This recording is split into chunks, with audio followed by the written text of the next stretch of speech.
You always welcome us to your homes, and you have done it today also.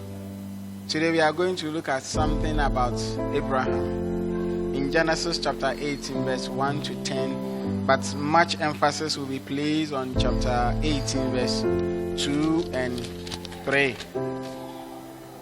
But from the beginning, God promised Abraham that he will give him a son who will inherit him.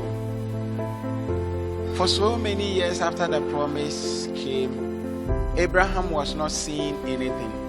And so the Bible says in chapter 18 verse 2, Abraham was sitting under a tree trying to take fresh air when he recognized 3 men. And in chapter 18 verse 3, he was able to mention them, my Lord, recognizing who they were. But remember, in all these circumstances, Abraham was lacking one thing, was lacking a son, somebody to inherit him. I am here to tell you, yes, the problems, the troubles will come each and every day, and its problems. Some we are expecting it, we are anticipating that things will go wrong. Some we don't anticipate it, and boom, they come.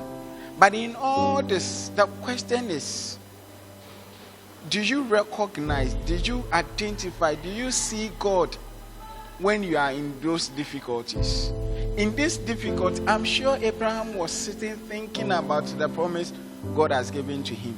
But in all this, he was able to recognize God.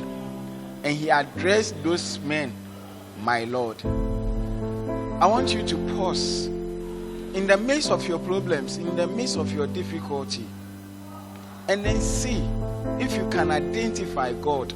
If you identify God in this, then the solution is at hand.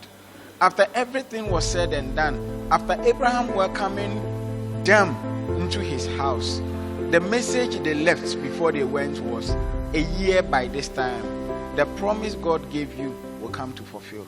And I'm trusting and believing God that if you identify God in the midst of your problem, in the midst of your difficulty, God will come to your rescue. And that will bring that laughter that you are looking forward for in your life. Amen.